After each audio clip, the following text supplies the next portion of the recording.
Yeah, let's start with a bit of context. So during the first session, we mapped out the current engagement opportunities in P4.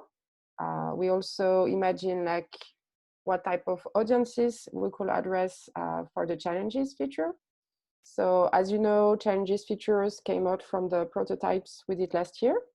So today we are in the second session and we are going to brainstorm to imagine new types of engagement opportunities that will generate the challenges, starting from the first session outcomes. So as I mentioned, we're going to start from the first session outcomes. I'm going to run you through a quick summary of it first before we start brainstorming. So last time we had a conversation about what audiences we should design the challenges feature for. And here are the main outcomes.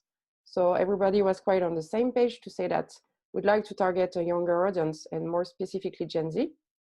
We know that they want to do more than just signing petitions. For instance, they want to get together and work with local communities, or they want to visualize their impact and see the intersectionality between environmental issues and other social justice movements. It was also observed during the lockdown period that they wanted to escape from reality with escapist content or gamification. But the risk of providing this audience digital engagement opportunities only is to fall into slacktivism, which doesn't require much effort, such as signing petitions or any forms of advocacy related to social media. Also, some content won't necessarily work for some people who don't have the same privileges or political situation. So yeah, we should be mindful of addressing diversity and inclusion as much as possible. Then another audience could be like groups of people and families. Post-lockdown, we can see that people want to gather and do things together, and they also want to make things with children a lot more. So challenges could be more relational. So why not addressing content for kids and elderly people as well? Yeah, kids like to create things at school and with their families around environmental issues. And yeah, older people have some time to work with local communities, for instance. But Greenpeace doesn't necessarily address this kind of audience. So again, we should try to stay diverse and inclusive. It's also worth mentioning that we should design those challenges for every levels of our engagement pyramid. And it's important to bear that in mind when we brainstorm on the new types of engagement opportunities.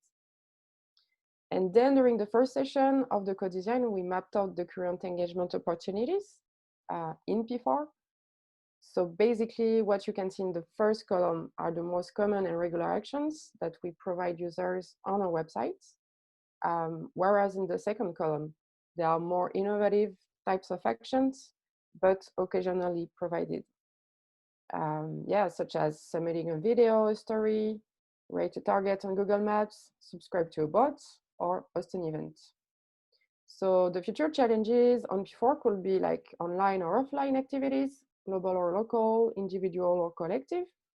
And now that we have the possibility to create campaign pages on P4, the idea is for P4 to maybe be a hub to centralize any types of actions as a starting point to every supporter journey. So for instance, supporters could start their journey on P4, where we could drive them to a campaign page or to Open Social, which is our volunteers platform, to take action, and then they could come back to P4 to visualize their impact. So now that we have that in mind, let's try to imagine the new challenges that we could provide our supporters in the future. Cool. So how are we going to practically do that, literally? There are two questions that we really would like to address specifically in this brainstorming session. The first one, it's which meaningful new challenges could we offer to our user, basically that are not included in the in this list. So is it something that we are missing out? Is it something new that we could propose our users beside that? So that's the first question. And the second one, among these new possibilities, challenges, actions, opportunities, call them however you prefer, which one of these could make users come back on a regular basis, and why? What would make them interested to re-engage on multiple occasions with the Planet 4? These are the two main questions. I'm going to show you how to brainstorm in your team, in your NRO, in your department, either in front of the same screen or remotely. That's totally cool. The two could have questions that we'd like you to focus on are if you have any examples or inspiring apps or website you visited that you thought, oh, that would be fantastic if we could do that in our Greenpeace website. So just feel free to paste the link. We'll show you in a second how to do it. And if you have any suggestions for the name of this feature, we call them challenges for lack of better names. This was the name we used on a prototype. But of course, we are more than welcome to accept new ideas, suggestions, rename it, make it whatever makes us all use it and understand it better. So how are we gonna brainstorm asynchronously? We put a Google Drive link in the presentation. It's also in the description of the video. But basically, if we pasted it correctly, you should arrive in a Google Drive folder that contains all the Jamboards, which is part of the Google Suite. It's a live board. And it contains all the completed boards of all the brainstorming that we did around this feature. So you have the first folder is the completed boards, which are the boards of our colleagues. Feel free to just go inside and have a look if you want. The other ones are the empty boards, and then we have a template. So if you are starting a new brainstorming session, we'd like you to just make a copy of this. Just right-click and do make a copy, rename it however you prefer, with your personal name, your team name, your NRO name. Just make sure it's your own. And whenever you hit on the template, you will see a Jamboard. There should be a little animal, which you can change, putting the animal that you prefer. That's totally cool. And you'll see this works really like a whiteboard. Imagine you have a whiteboard. In this case, we did a copy of the team Wombat. And it works really like a whiteboard. So you use the little arrows, and each board has a description. So the first one is the first questions. The first question that we'd like you to brainstorm on, which is what meaningful new challenges could we offer to our users? That obviously, as you may remember, are not included in the existing list of actions that we are currently providing, which is this one, slide number 7. So while brainstorming about which kind of new potential opportunities, if you have any idea, just use this left side menu as if it was like your sticky notes. Just put your idea over here.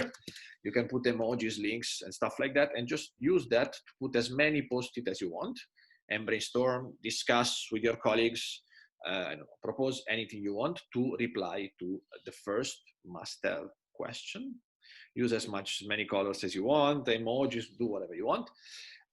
Same thing for the second big question, which is which one of the previously new challenges could make users come back and why? And obviously, these two questions are the most important to reply. There is also the, as we said before, so the slide number 4 on if you can share any example of apps or websites that you think we could take example from. And of course, if you have any suggestions for the name of this feature. Once you are done, please let us know in the either via email, Slack, chat, whatever you prefer to get in touch with us. And thank you for your help.